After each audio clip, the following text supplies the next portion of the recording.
Hey everybody, welcome back. I want to talk today about how to get a timer in your game, setting frames per second. I also want to talk about collision a little bit, basic collision in SFML, and how to get objects to bounce off of each other. Let's dive into that. I'm just going to call this Pong. Make like a little Pong game here. Okay, so first things first, I'm going to want a circle that bounces around the screen, something not with a radius of 100, maybe a radius of 10. Okay, let's run that.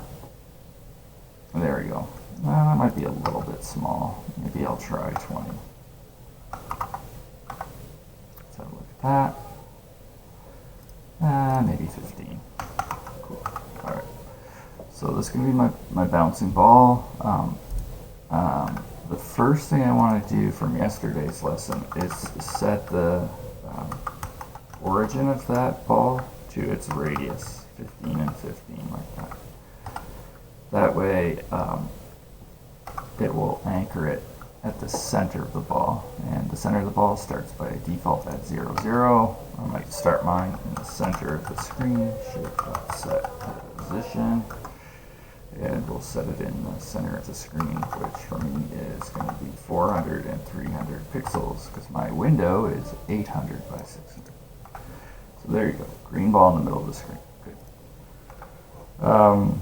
We discussed how to get that thing to bounce, and it was to make like an X step variable, X step equals 5, maybe something like that, and a Y step variable, Y step equals 5 as well, like that, and then we just wrote a command in here that allowed that shape to move, shape.move, and then we did X step and Y step, like that. There you go. And I'm going to add the code that makes it bounce. Maybe just quickly here. If the shape's X position, so get position, dot X is ever greater than the screen's width, which for me is 800, but minus the shape's radius. I could say 15 here, but if I want to change my radius later on the fly, make my ball bigger or smaller. So I've got a game where you get a power up or something, I can go get radius. Okay?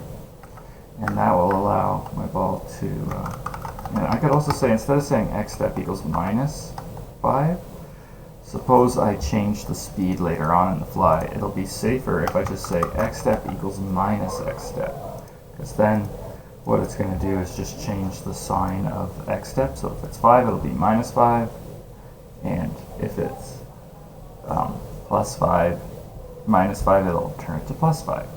Okay? And I'm going to do the same for the Y direction too. I'll change this to Y. I will change this to 600 because my screen is 600 in the Y. And I'll change this to Y step as well, and Y step. That should get it to bounce off the corners, or the bottom and the right there. There you go. But not the top and the left, but easy enough. If I just copy and paste, I can actually put else ifs in there. It's a little more efficient to do it that way, just because if I put 4 ifs, it'll check all 4 ifs guaranteed, but if I put else ifs, it'll check, it'll stop this whole if statement if one of those conditions is true.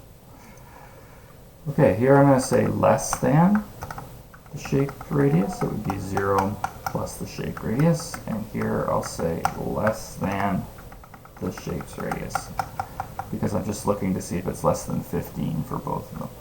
I should get the ball to bounce around the screen. Bada boom, bada bing. And there you go. Great. Okay. The other thing I wanted to add was a rectangle that I can move around. maybe on the bottom of the screen, just to kind of get a little Pong game going here. So I'll do that here. Maybe after all my circle shape stuff, I'll make an object called rectangle shape, which we haven't made before, and I'll call it paddle 1. Let's see what happens if I just draw paddle 1. It probably won't draw anything on the screen because by default I think it just makes the size 0. But we'll check it out. Paddle 1. Good. There you go. Yeah, it didn't draw anything on the screen. Totally fine. Let's give it a size, or try to give it a size. Let's see what the command is. Maybe it's set size. Do you think it is? Set size. There you go. Yeah. Okay. It doesn't give an option to add 2 floats. It actually wants this thing called vector2f, which is a 2D vector. So I'm going to give it a vector2f, and then after in brackets I'll give it a size like maybe 80 by 20 or something like that. Let's see if it draws that. Yes, it does. It's a white paddle. Might be a little too short for a Pong game, so maybe I'll try like 150 or something. There you go. And look, the origin is at the top left, and it's set to 0, 0, which I don't really want. I'd rather have it at the bottom of the screen for now. So paddle.set position. It's got a lot of the same commands that circle shape does. It's weird that set size has to take in a vector2f, but set position doesn't. You could actually recode that if you wanted to. That's the nice thing about C++. You can go into other people's functions and change them. I have not done that. Maybe I could have.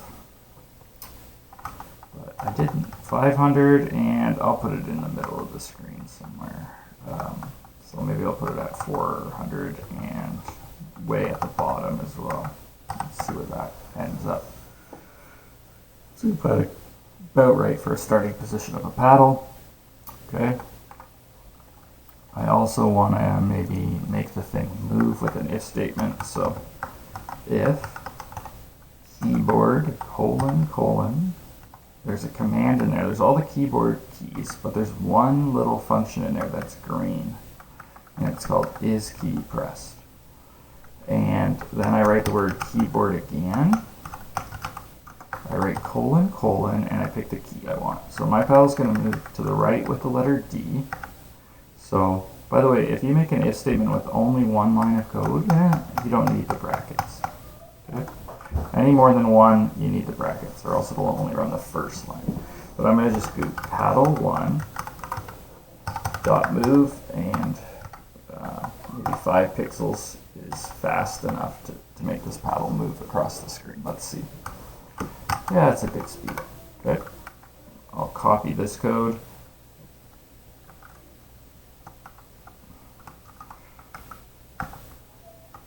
And I won't do else if on this one because I'd like to be able to press both buttons at the same time and stop the paddle if I wanted to, I guess. It doesn't make too much of a difference, but paddle 1 dot move -5, 0. Like that. Cool.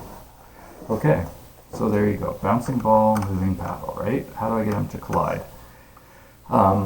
There's lots of different ways to get them to collide, and all of them are, some are really simple. You'll get lots of little glitches when the ball hits the corner, or you slam the paddle into the ball. I've made some code in the Google Classroom that you can have a look at. It's right here under assignment 3, and it is the following. I made my own function. Okay, and when you make your own function in C++, you paste it above the main. Remember we made some before the break called like ×3, and it was this very simple function that took in an integer and it returned whatever you typed in ×3. Very simple function. This one's a lot more complicated. It's called collision. Okay. And it describes what it is a little bit. It says it's an int function. It's called check collision that takes in a rectangle and a circle. So I'll have to pass it in a rectangle and a circle. And it returns the following numbers. It returns 3 if they hit at a corner, it returns the number 2 if they hit at the top or the bottom of the paddle. If the ball hits the top or the bottom of the paddle. And it returns 1 if it hits the left or right side, and 0 if they don't hit. It also says make sure that your circle's origin is set to the center, which we've done. It's important to do that for this function.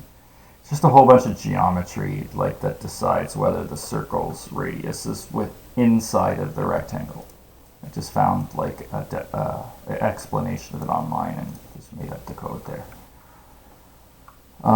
Okay, so we can use that function just like we would any other command or function that we want. Let's do a, first of all, let's see out the function and see what it says. So I called it collision. Do I have, what did I call the function?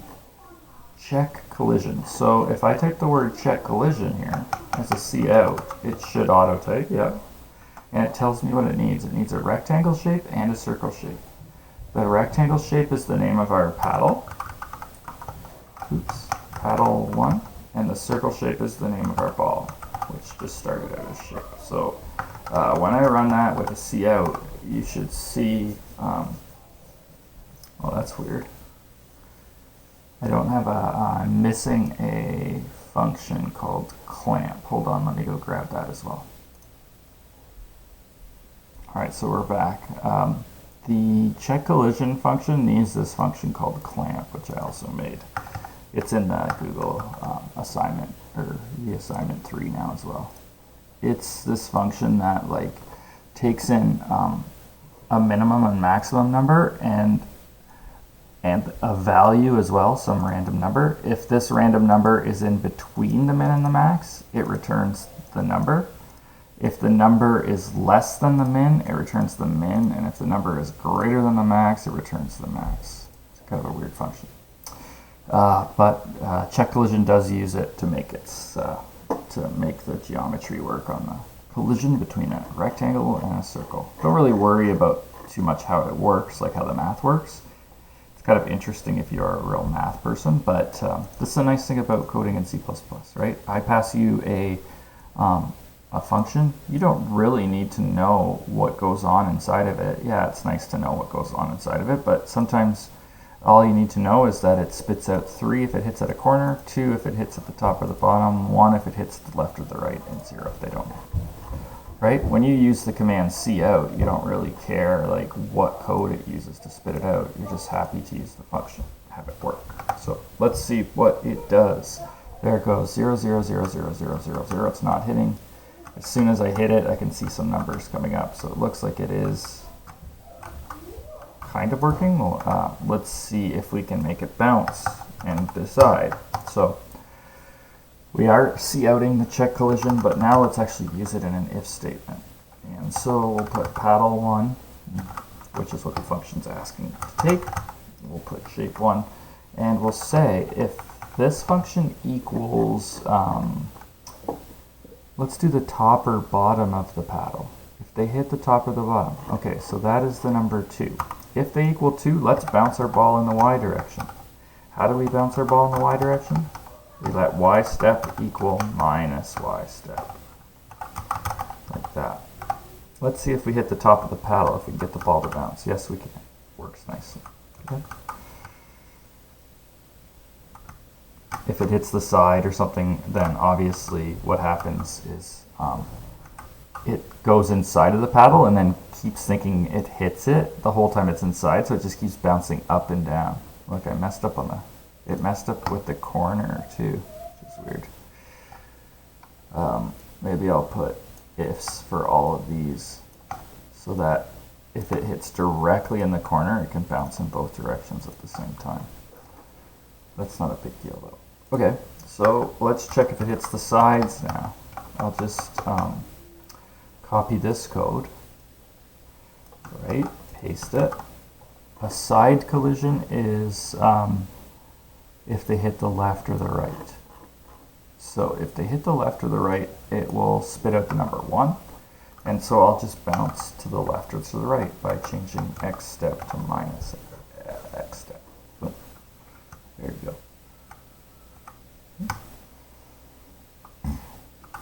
And now when I hit the side, it bounces off the side, doesn't get stuck in the paddle. There's still a case where I can move the paddle too fast into the ball, or it did hit a corner there and got weird, but it works fairly, see that? I can move the paddle into the ball. There's no like physics on the actual collision where it would move the ball around. We learned that in grade 12 programming, but it works fairly well. There's other ways around it too. Like you could say if the paddle, or you could find a way to check if the ball was stuck inside the paddle and just kind of move it out of there. But we're not going to do that.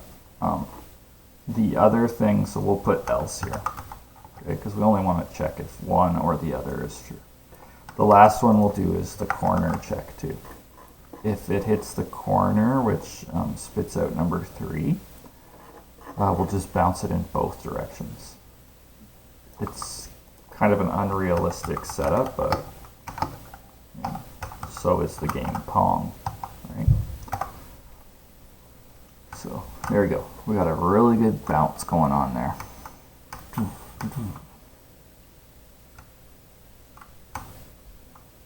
Okay, so assignment 3, I want you to try to get that going. Oh, there. I got a glitch where I moved the paddle too fast into the ball. You can squeeze it in between the screen and mess it up too. Let's see if I can hit the corner. Almost. I think I hit the side there. There you go. Hits the corner and bounces up. Okay, cool. That works. The other thing I wanted to mention is in the assignment, it wants you to animate the ball, right? You could animate the ball with the sprite sheets thing that we learned from the one lab. However, you could also you could animate it based on its position, or you can animate it based on the time. Here's how you set up a time variable in SFML. You write the word clock, which is the variable type. Just give it a name, clock1. And then you can see out the clock's value. Now, if you just try to see out clock, it won't know what to do because this is an SFML thing, and cout's never heard. Like C++ has never heard of SFML. We're using SFML, but it doesn't know that it can actually write the word clock out to the screen. You get this crazy error about the operator, the double arrows operator, not knowing what to do. But if you hit dot, you can see that there's a few options. First of all, you can restart the clock, or you can get elapsed time. Now, this isn't going to work as well because get elapsed time, if we look at it, spits out this variable type called time. That's also an SFML thing. But if we put another period after that, we can see that these are numbers that C++ can deal with, as seconds is a float, right? So when I print that out, let me just get rid of my cout check collision. You can see that I will now have a timer that is timing my game. Okay, it's counting up. Cool. Okay. If I want to, after I write out my time, if I want to reset my clock so that I can see, I wonder why that didn't auto-type. Clock1.restart, I can basically see how long it takes to run this loop, right? Because as soon as I restart my clock, I will go through all of this code. I will come back to the top of my while loop and print out my time. So now I'm basically getting how long it takes for a frame to run in my game, how long it takes for me to run my loop once, which is about, it's very consistent, by the way. Do you see that?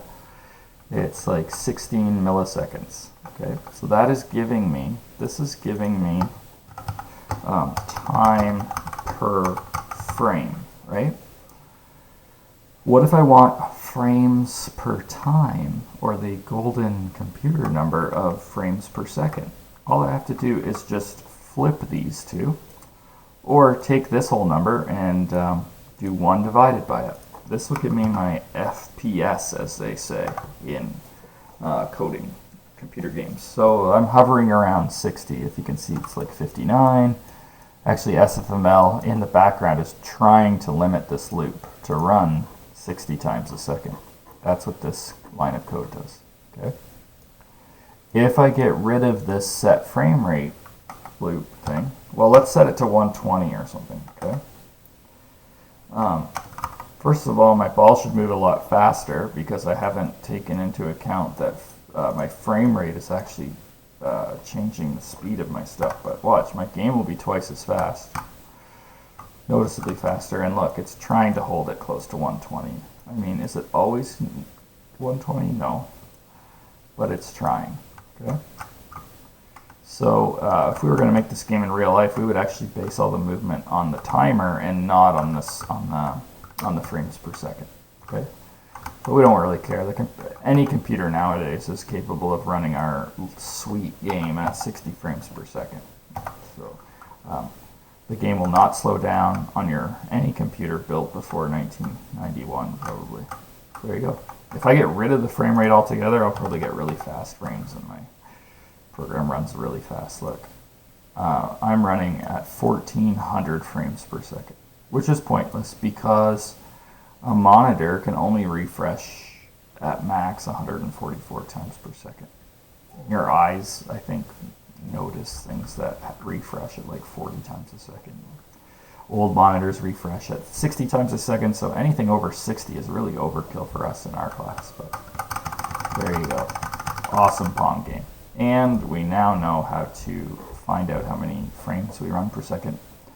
It's crazy to think that I can run that game at 2000 frames per second only, and I can run Grand Theft Auto 5 at like 100 frames per second on this computer, or like 60 frames per second, right? It's not that much of a difference, but there is about a couple million lines of code difference between my Pong game and Grand Theft Auto 5, although there's not 5 million times difference between my frame rates. Okay? Interesting. Video cards aren't as powerful as they can be, but there you go. Okay, so what I want you to do is try to animate. So now, by the way, you could animate, instead of animating your your ball based on the position, you could animate it based on the time if you wanted. So have a look at that. Work along with me today and try to get this set up on your own. And then assignment 3 wants you to, let's look at it here. Assignment 3, there's a little code here, or a little file that says, create a Pong style game using circle shape for a ball and rectangle shape for the paddles. You can set textures to those objects. Your ball must have some animation to it. The game must keep and display score. You'll need to use a font object, and you'll have to look up how to do that. And your game must have keyboard or mouse controls. I recommend keyboard. And then I have those functions. So just make a real basic Pong game. Okay? If we were in class, we'd make a cool one with like an animating ball that looked awesome, and I think you guys can do it though. And I'll be online, every day. I usually pop in on noon, at 1, and at 2 on the Google Meets link that's in the class. I posted that in the stream somewhere, so have a look there too, okay? And try it out. And if you have problems, let me know. All right, we'll talk soon. Bye.